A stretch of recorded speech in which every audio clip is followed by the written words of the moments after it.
प्रधान करने की बात सुने, मीडिया वाले भी हैं, शासन में रहोगे तो बात समझ में आएगी। शांत रह के बात सुने। धन्यवाद। तो साथियों, जैसा कि आपको पता है कि सरकार ने और श्रम विभाग ने करीब 40,000 के करीब मजदूरों के जो पंजीकरण थे वो ब्लॉक कर दिए हैं। तो इसके पीछे क्या कारण है साथियों? आप सभी को पता है 2018 से पहले ये जो प्रणाली थी ऑफलाइन थी। पहले मजदूरों को लाभ मिलता था ऑफलाइन, तो 2018 में पहली बार सरकार ने इसको ऑनलाइन कर दिया। तो ऑनलाइन के साथ साथ मजदूरों की जो पंजीकृत यूनियन थी उनके लिए अधिकार छीन लिया वेरिफिकेशन का, और सरकार ने अपने अधिकारी को ये अधिकार दे दिया। तो बहाना क्या बनाया भ्रष्टाचार का कि मजदूर यूनियन जो वो भ्रष्टाचार करती है। तो ये जैसे ही मजदूरों को ये अधिकार छीना ट्रेड यूनियनों से और ये सरकारी अधिकारियों को दिया, उसके बाद तो भ्रष्टाचार की बाढ़ आ गई। और आज देखिए संजीव नाम का जो पटवारी है, जितने भी वेरिफिकेशन किए हैं उसने उन सबको पंजीकरण को रद्द कर दिया, ब्लॉक कर दिया उनकी आईडी को। तो मजदूरों की इसमें क्या गलती है साथियों? हमारे मजदूर साथी हैं जो निर्माण कार्य का काम करते हैं, उनके यूनिट में कोई पावर नहीं है वेरिफिकेशन करने की। तो इन अधिकारियों के पास जाते हैं तो ये अधिकारी वेरीफाई नहीं करते, उनको वेरिफिकेशन नहीं करते। और उसके जो करते भी हैं 70-80% मजदूरों को पैसे देके अपने वेरिफिकेशन करवाने पड़े। तो सरकार खुद ही भ्रष्टाचार को पैदा कर रही है।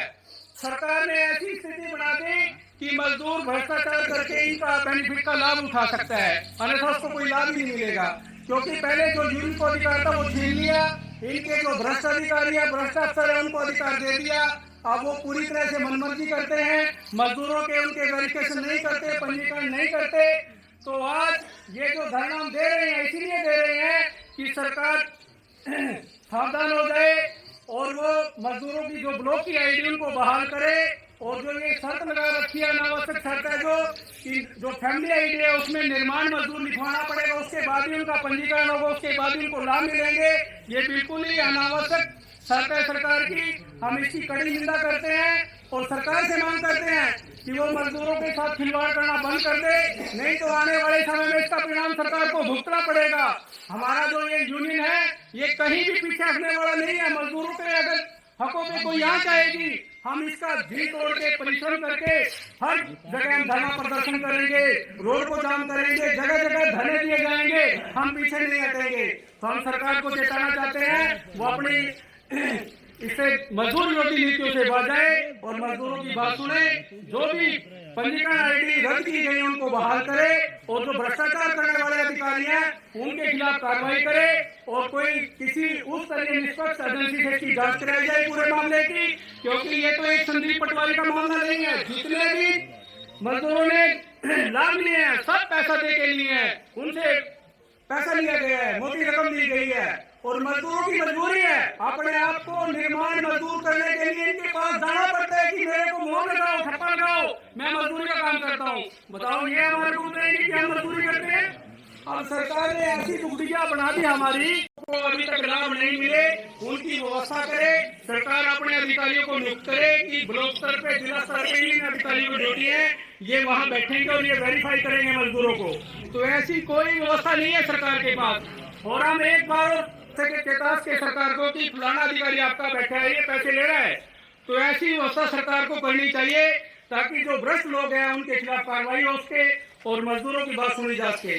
तो साथियों, मजदूरों की इसके साथ साथ और भी बहुत समस्याएं हैं। जैसे भी निर्माण मजदूर है, आप दिहाड़ी करने जाते हैं, कहीं भी कोई पैसे रख लेता है, कहीं कोई सुनवाई नहीं है। लेबर कोर्टों का नाम रखा हुआ है, वो नाम किए हैं, वहाँ कोई सुनवाई नहीं होती मजदूरों की, न ही वहाँ कोई जज बैठता है। एडिशनल चार्ज दे रखे हैं, 2-2, 3-3 दिन में आते हैं। तो 12-12, 13-13 सालों से मजदूरों के जो मामले लंबित पड़े हैं। तो सरकार को समुचित रूप से मजदूरों के लिए व्यवस्था करनी चाहिए ताकि मजदूर अपनी जो समस्याएं हैं उनका निपटारा करवा सके। और जो ये निर्माण कार्य है मजदूरों के लिए बोर्ड बनाया हुआ श्रम कल्याण बोर्ड, BOCW वेलफेयर बोर्ड, तो इसमें करोड़ों रुपया पड़ा है। और सुप्रीम कोर्ट ने भी, हाई कोर्ट ने पहले फटकार लगाई है सरकार को कि ये जो पैसा है मजदूरों के कल्याण के लिए है, ये बंटना चाहिए मजदूरों में। पर दुख की बात है सरकार उसकी तरफ कोई ध्यान नहीं दे रही। इनके अधिकारी उस पैसे को घटा रहे हैं, भ्रष्टाचार के जरिए मजदूरों को मजबूर करते हैं। उनकी वेरिफिकेशन करवाने के लिए मजदूरों की मजबूरी है जाना उनके पास, तो उसकी एवज में वो पैसे लेते हैं। तो हम सरकार से मांग करते हैं इस पर तुरंत रोक लगाई जाए और मजदूरों की जितनी भी समस्या है उनको बहाल किया जाए और ब्लॉक स्तर पर कोई अधिकारी नियुक्त किया जाए ताकि मजदूर अपने पंजीकरण को करवा सके, उन स्कीमों का लाभ ले सके। तो साथियों, आने वाला समय बहुत ही कष्टपूर्ण है, बहुत ही खतरनाक है। जो ये सरकार केंद्र में और राज्य में बैठी है, पूरी तरह से फांसीवादी सरकार है और ये इसका मजदूर विरोधी चरित्र पूरी तरह से सामने आ चुका है। अभी देखिए गुड़गांव के मानेसर में मारुति मजदूर वहां बैठे धरना देने के लिए, कोर्ट से परमिशन मिल गया धरना देने का, पर प्रशासन ने, पुलिस ने मिलकर वहां उनको खुदेड़ दिया, बैठने नहीं दिया, वहां से भी उठा दिया और लिए फिरते हैं कोर्ट के वो, उनको फिर भी धरना नहीं दिया जा रहा। तो ये किस प्रकार का शासन है? तो पूरी तरह से अराजकता है साथियों यहाँ। अभी देखिए यूपी में क्या हुआ, हमारे मजदूर भाई गरीब